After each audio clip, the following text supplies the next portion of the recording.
You can keep your Mora, and you can go to hell. Hi, welcome back. It's been a while. So today I'll be drawing Chevreuse, Emily, and Shiori as Heather, and Heather. In case you couldn't tell from the fucking thumbnail. If you don't know Heathers, or conversely if you don't know Genshin, I guess this won't make sense to you. That doesn't really matter. I don't know, if you like the one and you don't know the other, at least, I feel like it's 50-50. The Heathers don't correlate to the Genshin characters, and also there are no other characters that fit the other characters in Heathers. In Fontaine, I guess in general, but like in Fontaine specifically, because these are Fontaine characters. Which means like, this is really just like my brainchild. I love them.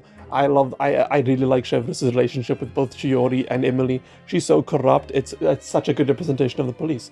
It was the same with Emily. Oh, I haven't played Emily's quest. Mostly because Natlan has taken up a lot of my time. Let me not get into Natlan, because either I'll go insane talking about its issues, or I'll go insane talking about its lore. And I don't want to do either of them. What I would like to talk about is Genshin's, because of its wide array of characters and how many of them are 4 stars, it's getting less and less. Like the ratio is getting more equalized as time goes on. In fact, I think it skews towards 5 stars. There's a lot of characters and a lot of, like, I guess, friend groups or just groups of people that don't get as fleshed out or don't get as many stories as quote-unquote main characters. Okay, so here's the thing. Emily and Shiori, and to some degree Chevreuse, kind of suffer from this the most, even though, like, they are some of, like, Fontaine has a really powerful cast, both in terms of actual physical power and also meta power, and then also character. Like, I really like the Fontaine cast. There's not, like, I don't think there's a single character I actively dislike, or even a character that I just don't care about, which is honestly worse than even me disliking them. At least if I dislike a character, they have enough character to dislike. But in Fontaine, I can't really think of a single, even like the worst, quote-unquote, would be Fremene, and that feels sacrilege to say because I love that boy. Protect that boy. But with the others, see, the thing is, in the main Archon quest, we have Arlecchino, Lenny, Lynette, Fremene, Neuvillette, Risley, Clorand, Navia, Farina. Why am I listing all of them? They're all like the important characters. But then you have everyone else. This happens in every region, but it's specific to Fontaine here because Shiori came before Arlecchino, which really, like, I'm sorry, that killed her banner. Which, look, I'm part of the problem. I didn't wish for her because I wanted Arlecchino. And what? But no, with Shiori, I feel bad, but also it's like, because I didn't get my 3rd Heather, but also Arlecchino is so worth it. If she comes back around banners that I don't care about, I'd probably get Shiori. And because I don't really like a lot of the Natlan cast, maybe I'll get her at some point. Yeah, I quite like Shiori as a character. She's actually very unique in the Genshin cast. Like, it's funny, we have a lot of just very nice characters and a lot of powerful people in the game that just like the Traveler because it's the Traveler. It's very weird. It's like, it's a very, one of my friends pointed this out, where he was like, oh yeah, like, because he wanted to set a D&D game in Genshin, in the Genshin world, but we wouldn't play as the Traveler, we'd just play as like a band of characters in the world, just like some normal people, some potato-looking NPCs, for argument's sake. And it's like, oh yeah, like Ningguang wouldn't be as open to talking to you, and you'd have to do a lot of work to get like say Beidou to like, even take a second glance. I guess she's very open to getting new people on her crew, but you see what I mean? Like, Goro wouldn't be as friendly, Kokomi would be a bit more wary, Sara was already not that happy about seeing the Traveler, but would be less so. I guess if you depending on when you place the story, Sora could be better or worse. But like a lot of the people, like the Traveler has a presence. They are an outlander in the beginning, and they have a reputation going forward. Outland's actually the perfect example of that, where the Traveler's exploits were known about, and Mavika was like, I need you, we want you here, and like.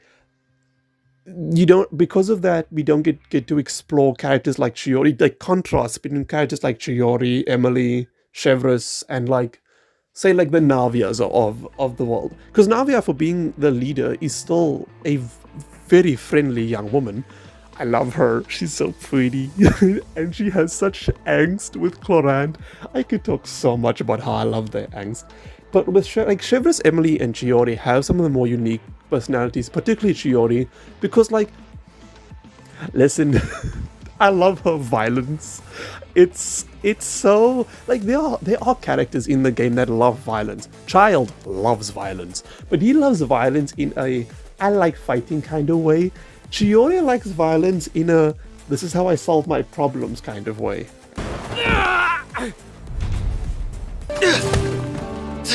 So sorry. Expensive suit! So sorry. They're tailored.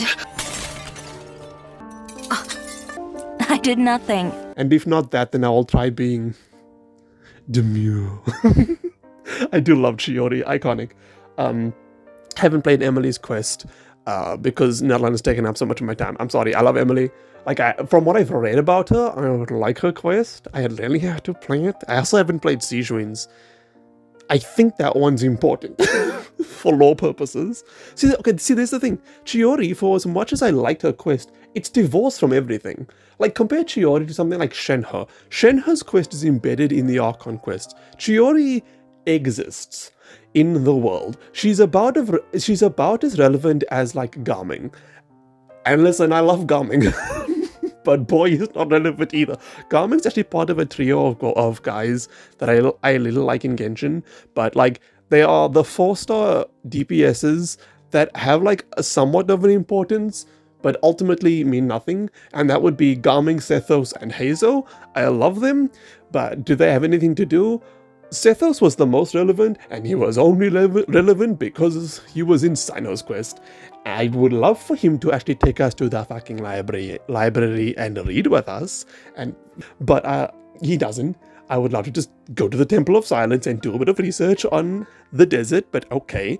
What was I talking about? Oh, Chevreuse, and the others.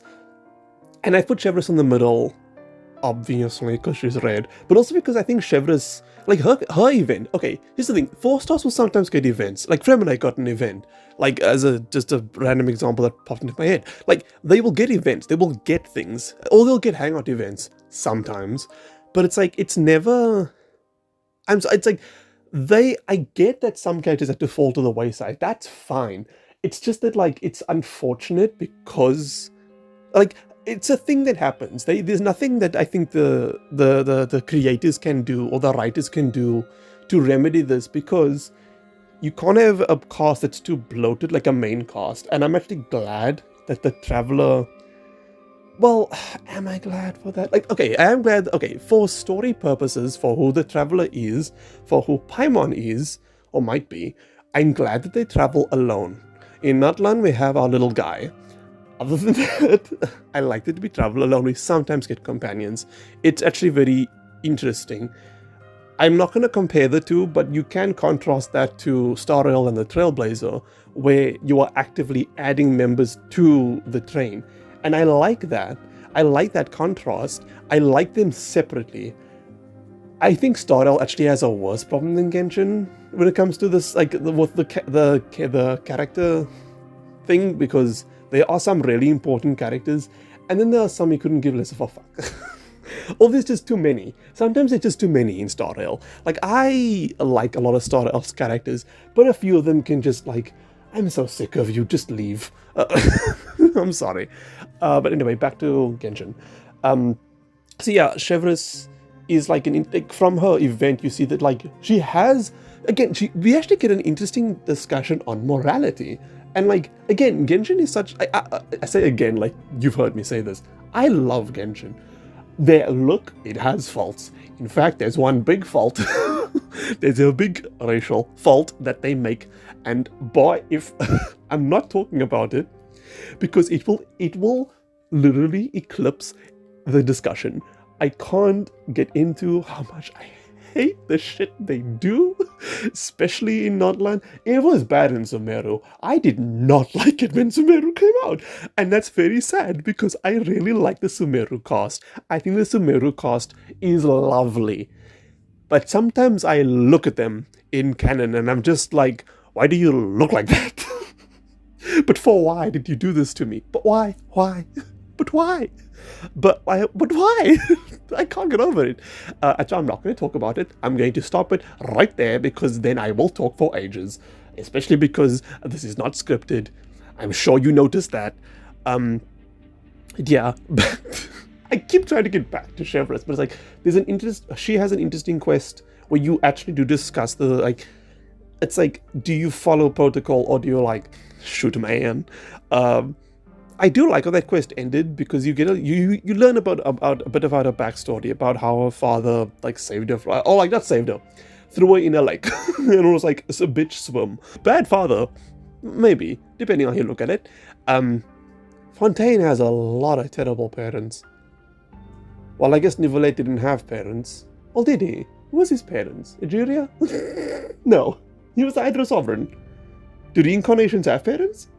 Also, by the way, on the I keep getting away from the actual topic, but Nivelette is a reincarnation of the Hydra Sovereign, correct?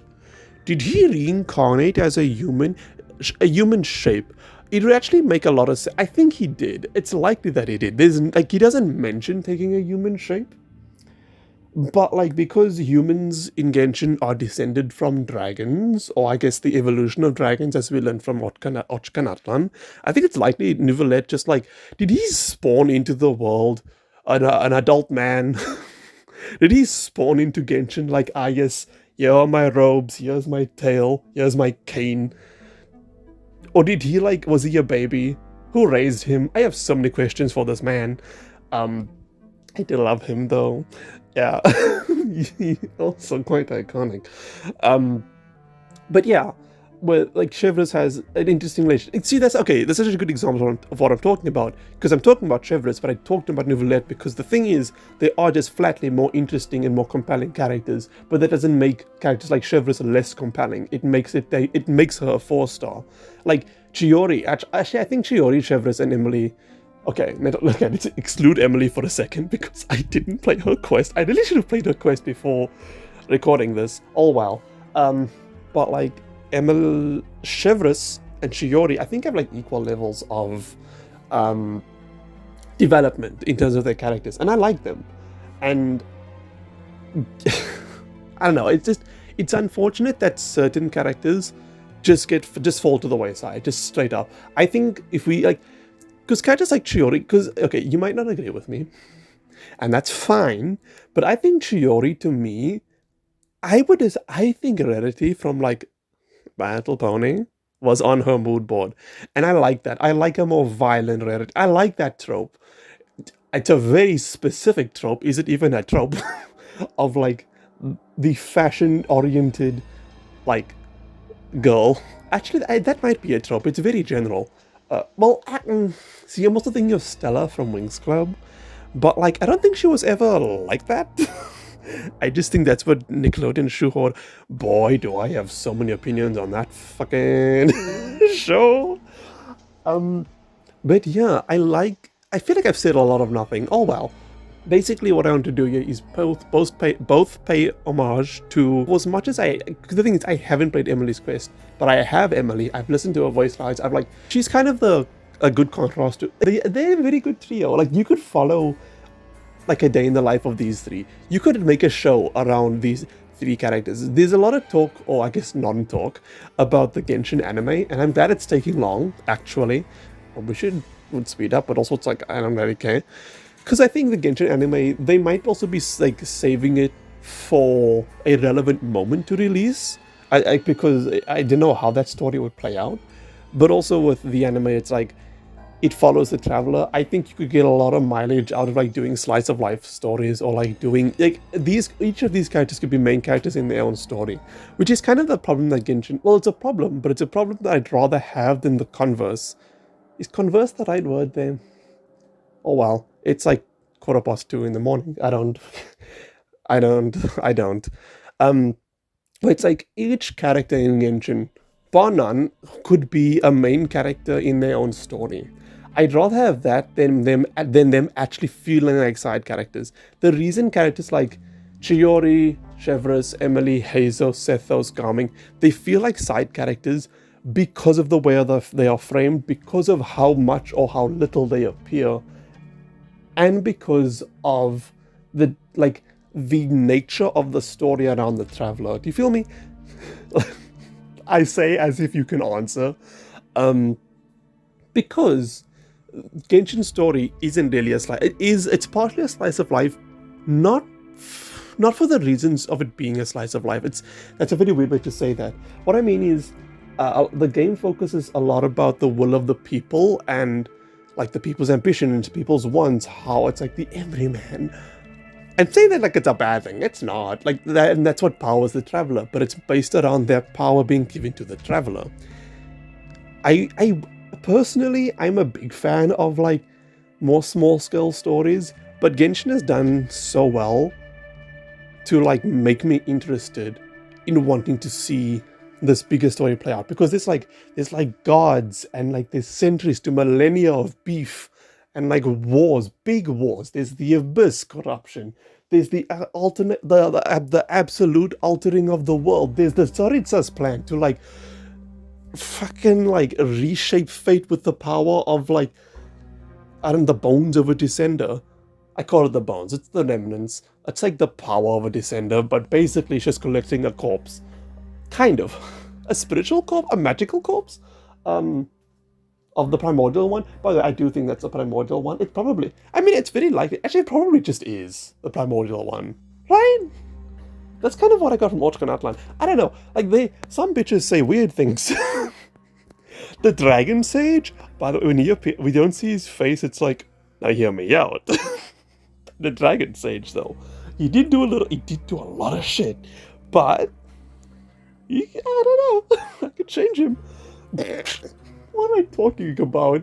I literally wanted to make I wanted to do this to like honor my ladies, and I've talked about so much other crap, but that kind of just speaks to how much I like this game. I think if I do more Genshin content, if this ever gets out there, I'll try to be more streamlined. But I do just like that I got this drawing out there, because it is genuinely one of my favorite. Like, it's a bit over dramatic that I was like, this is my magnum opus. It's not. I hope it's not. But it's really good. And I've been playing around with new types of line art just on my own. I recognize that you wouldn't be able to see that because I don't fucking post my art.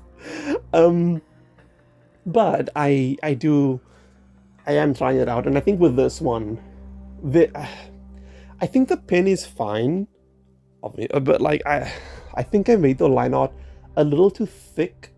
What I want to do is make it look more sketchy, but like also have it be a bit soft. I think with the next drawing I don't know if it'll be the next one I post, but it's Daphne from Wings Club.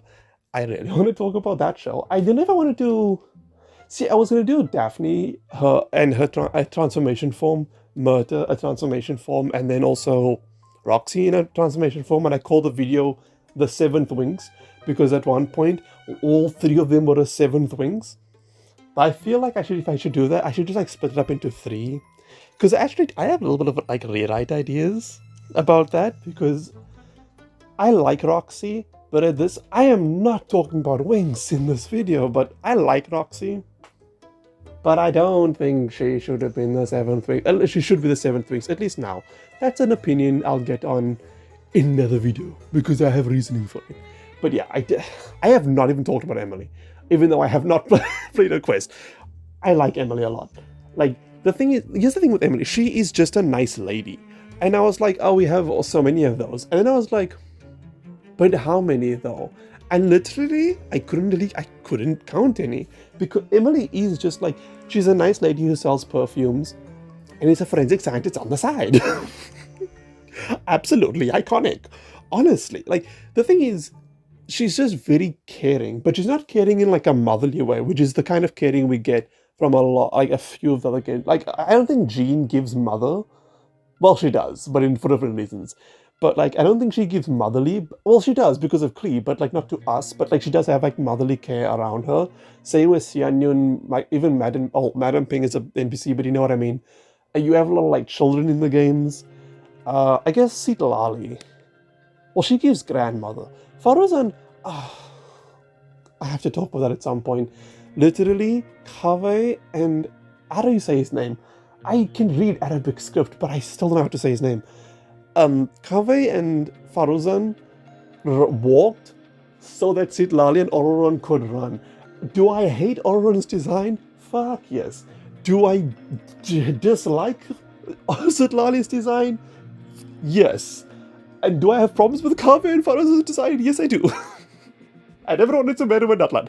But I do love that relationship of like grandmother and her grandson. It's so... If Faruzan and Citlali met and they became friends, the world would crumble. Primordial one, done. Khanria, resolved. Dainsleif, dead. Well, Dainsleif's brother, dead. Like, no one could stand to these two old women. Please have the old women meet. Old woman Yuri? Do we fuck with that? I fuck with that. What was I saying? What the fuck was that? I was trying to close this out.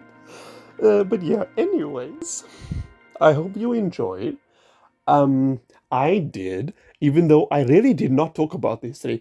If you please like this video, if you're seeing it, if you've gotten this far, if you've gotten through my disparate thoughts, I'm just not gonna write scripts. I think this is entertainment. I wish you could see me. Actually, no, I don't.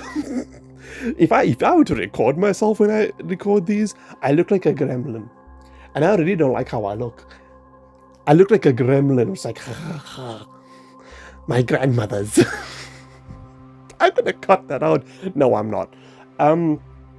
Anyway, if you have any suggestions on my art, like genuinely, if you have like how do I draw faster, and how do I not obsess over like perfection details? Like, I'm trying. You can see I'm trying to not obsess over it. I don't know if you can see, but like I really don't want to like spend so much time on like one piece of art, and I want to do more background. I just want to get better. Like, if you have any suggestions, please leave them in the comments. That would be nice. Also, I know again that's a very YouTuber thing to say. If you know me IRL, you can also do that. I do need suggestions. And look, you have you have a way to do it non-verbally. Anyways, bye.